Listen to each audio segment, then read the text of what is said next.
think. All right, so this first one, we've got this function. It's cubic. Find the average rate of change in this interval. Let's do it. You remember how to do this? Average rate of change. It's like slope, right? Grade 9, average rate of change is really just using the slope formula. So I'm going to find f at 2, or actually maybe you're going to find it, and f at 8. Go ahead.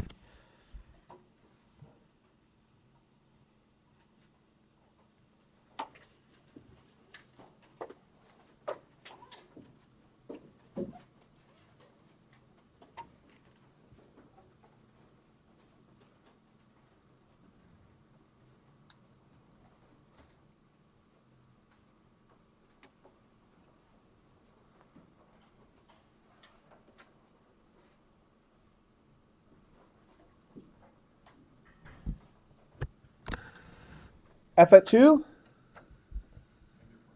Thank you. Negative 25. Anybody have F at 8? 17.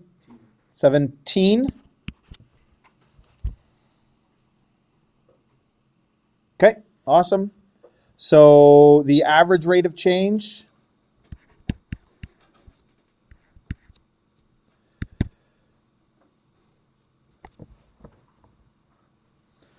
is going to be f at x2 minus f at x1 over x2 minus x1.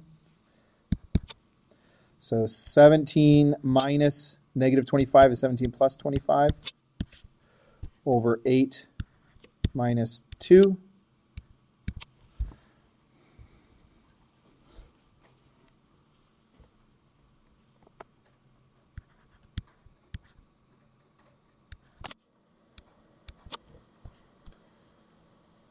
(42/6).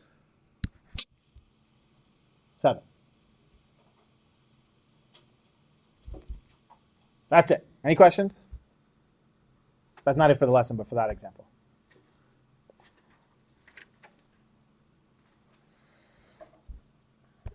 All right. Find the instantaneous rate of change, the slope of the tangent, when x equals 3. So how do we do this? Alex? Yeah, well, not yet. Yeah, okay, I see what you're saying. Are you saying like we could estimate it? Like that technique? Yeah, we could do that. Let's calculate it though. Like unless it says estimate, I think you should calculate it. Do you remember this? So this is like the slope of the tangent is f at x plus h minus f at x, or a over h.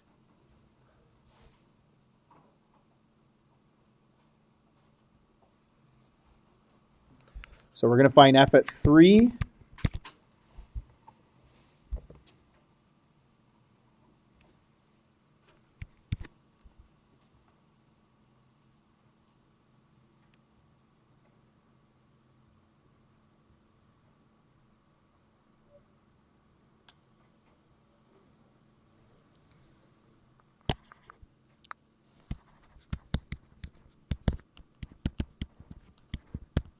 Forgot that important part. Limit as h approaches 0. Who's got f at 3? Oh, negative 43. Now this is where it's more common that people will forget to do that part. Okay, so now what I'm going to do, if you want to watch, limit to get a little refresher, h equals 0. So f at x plus h, what is f at x? I got to zoom out a little bit here. It's x cubed. So I sub in this. This is function notation. You should be better at this now than we were earlier in the year. I sub this in anywhere I see an x in that original function. So I end up with an x is 3. We know x, right? Okay, so I'm going to start with 8, and I'm going to move it around like that, like switch spots. So h plus 3 cubed minus 8, h plus 3 squared plus 3 times h plus 3 minus 7. And then don't forget the minus negative 43. People are more likely to do that now because we're just not as practiced. All over h. And now it's probably starting to come back to you a lot. Like now what are we trying to do? We're going to expand and simplify, and the h is going to divide to 1. We're going to get an h on top and an h on the bottom, and then we're going to be left with an actual answer, right? Which will be our answer. So why don't you give that a try?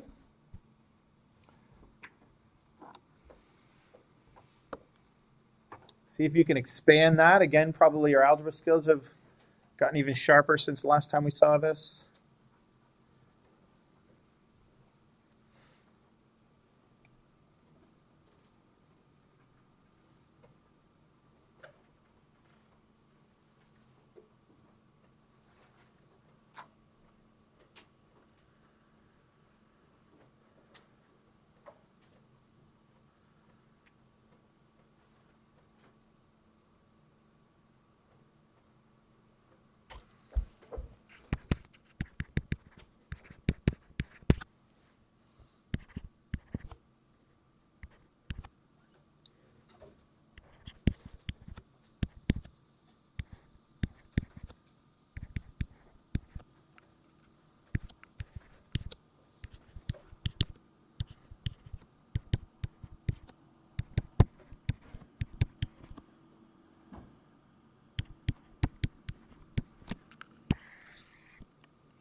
What do we call this? The moment of truth? Nice check to make sure you did everything right.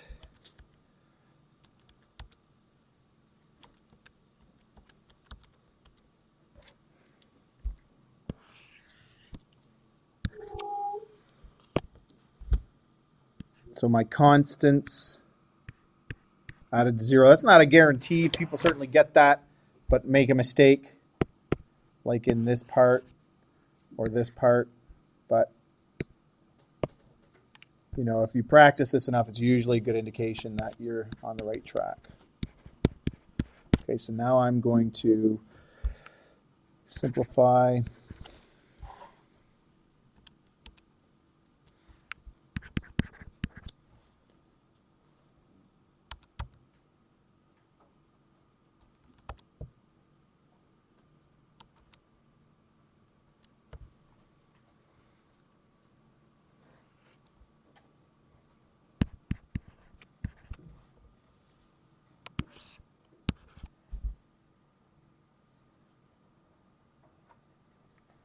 Does that look okay?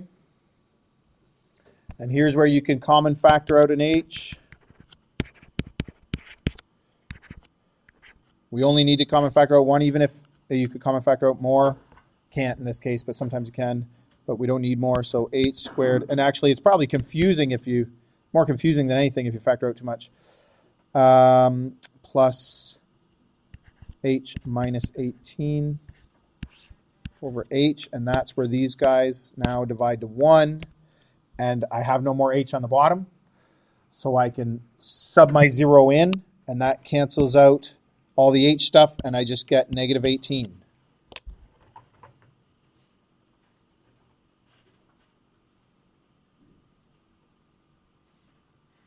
Yes?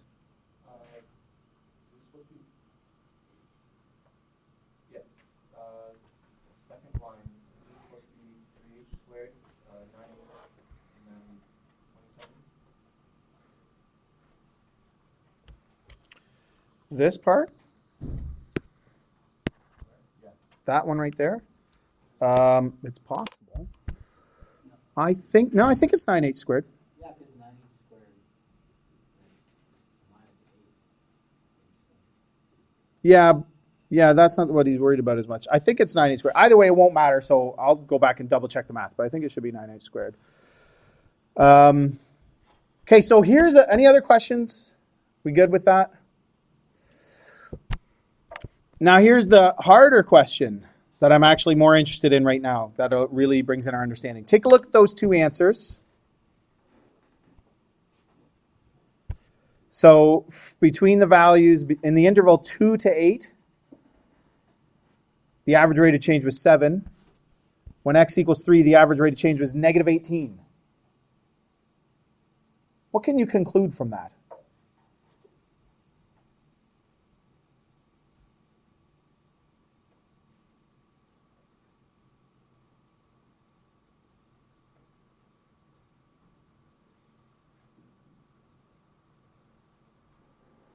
Is that curious? Or what's curious about it?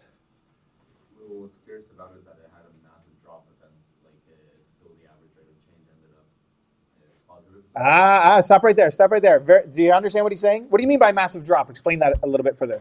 Well, because, right, so we start at 2 is where our interval is, Uh-huh. and then already at 3, we're going at minus 18. Okay, so remember what the rate of change tells us. And the slope of the tangent at that point is negative, and a lot negative. That's a very steep slope, steep negative slope. That graph is decreasing at that point. Picture what decreasing means in your head. Think about that. How would you draw a graph that was decreasing? Remember intervals of increase and decrease? That's something that we talk about in Unit 1, and it comes back up, and believe it or not, is a really important thing, even though in this course it only comes up a little bit, but I do ask about it, have asked about it often. So very good. And then what happens in the end? The average rate of change was positive. So this is not like a huge breakthrough, but what do you know is happening in that interval? Alex? Yes, very good. What else? Roman? Good. And so ultimately, those are all really good things. I mean, if I was going to picture what it's like, I don't know exactly what it's like at 2, and I don't know exactly what it's like at 8, but somewhere between 2 and 8. Remember, I do know f at 2 was like negative 25, and f at 8 was negative 17, and f at 3 is negative 43, so it's below. So at some point, there's like a turning point between those values. Again, that's not maybe all that important, but thinking about the bigger picture of how all of these things are interconnected, I think has a lot of value. And always thinking about, what does this mean about the graph? Sure, you can find an average rate of change easily, and even an instantaneous rate of change relatively easily, algebraically, but don't forget, what does it mean? Because I often ask you to interpret those things. That's the whole point. Anyway, just kind of interesting. Any questions about anything?